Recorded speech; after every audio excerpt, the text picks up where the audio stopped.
Hello, and welcome to Living on the Smile Side of Life. I'm Maureen Brayman, and our next few podcasts are going to be about my new book, What Gets You Out of Bed in the Morning? Renewal, Revision, Reinvention, Your Purpose After 50. It's interesting that many of us think we have a purpose because we work for someone who has a mission statement. Sometimes their mission statement will align with things that we're interested in, but sometimes it doesn't. And what we found out about the word ikigai, which in Japanese is sometimes translated as a reason to get up in the morning, having a meaning and purpose is one of the strongest elements of longevity, even stronger than diet and exercise. So this podcast, number one, is going to be an introduction to what we'll be covering in the other podcasts. If you have the book, that's fine. If not, you can still participate by just listening along and doing the exercises. So as I said, the title of this handbook takes inspiration from the Japanese word ikigai, which is sometimes translated as a reason to get out of bed in the morning. The overarching goal is to define purpose in your life and can be created or rediscovered by looking at and defining your mission and vision for your life. This handbook is based on a class I developed to specifically address finding personal purpose and creating mission and vision statements that support your personal purpose. Interspersed are a selection of quotes from people of many walks of life. Hopefully, one will inspire you. But first are all the questions. Questions requiring some deep thinking about your abilities, your skills, your interests, and how to share that with your family, your community, the world.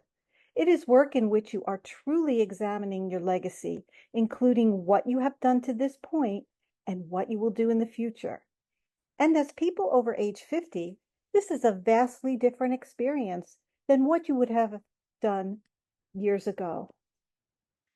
No matter what our stage of life, from being a young career striver throughout retirement years, we face life changes, some of them coming about without your choice or control.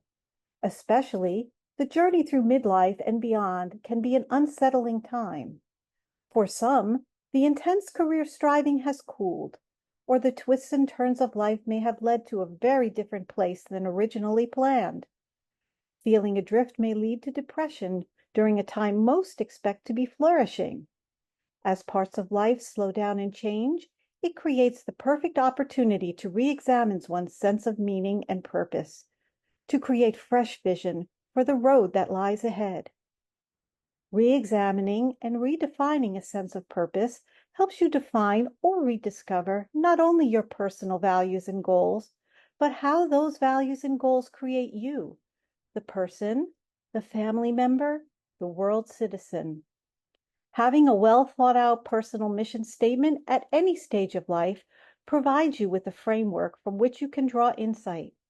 This is especially important after age 50 as you discover or rediscover activities you would most enjoy and define the qualities you look for in others. You become more self-aware, especially in how you find out how priorities, interests, or beliefs may have shifted.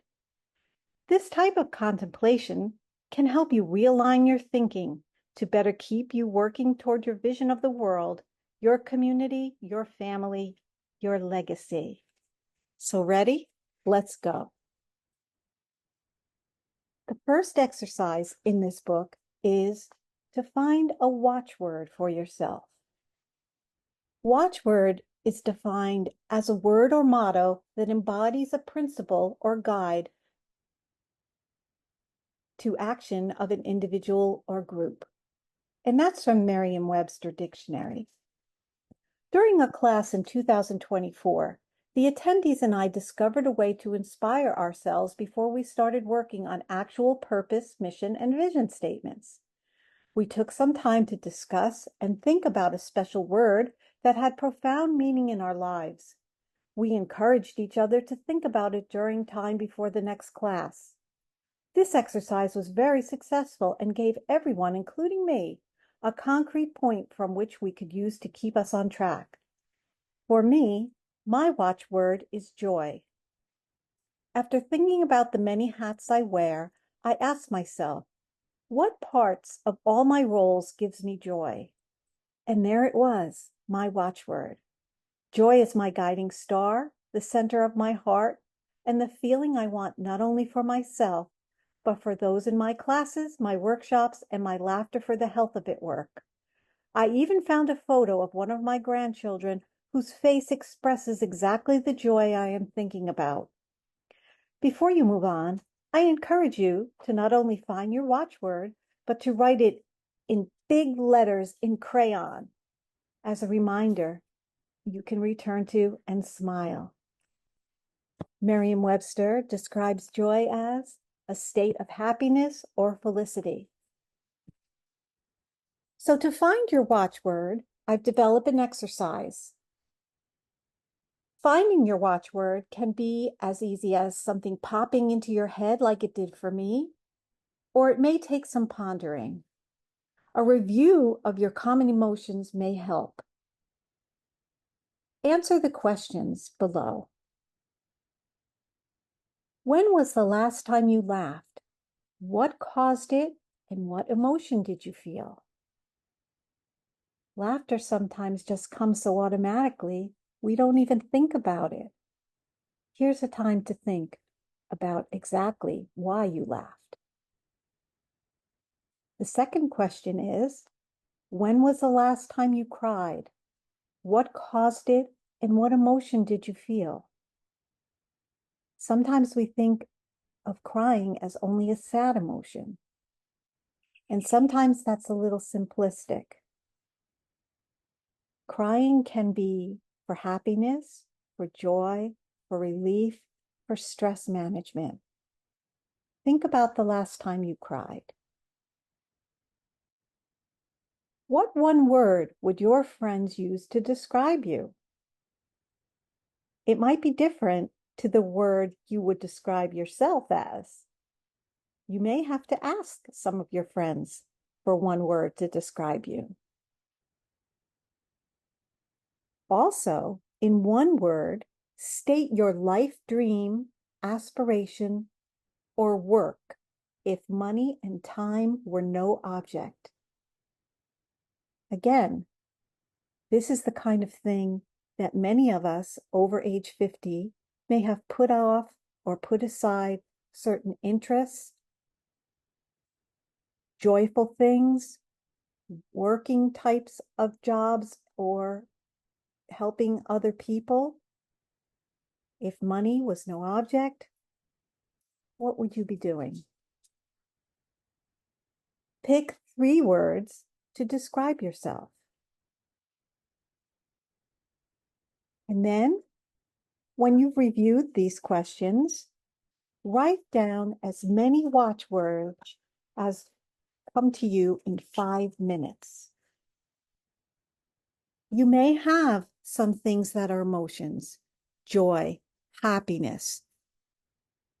You can also have other things that are a watchword, such as giving, helping, growing, learning, or something completely concrete, such as book writing, grandchildren playing, things like that. What is the watchword that's going to give you the boosting off point for your purpose and mission? Let these words percolate and marinate. Come back to them here and see which ones resonate with you. Try your watchwords on like new clothes. The first one you pick may be perfect. If not, don't be discouraged. Look the words over. Cross out the rejects. Add a new one. Give yourself at least 1 week to contemplate this. So I know this is a quick introduction to what we're going to be doing throughout the mission and purpose reinvention, but I wanted to give you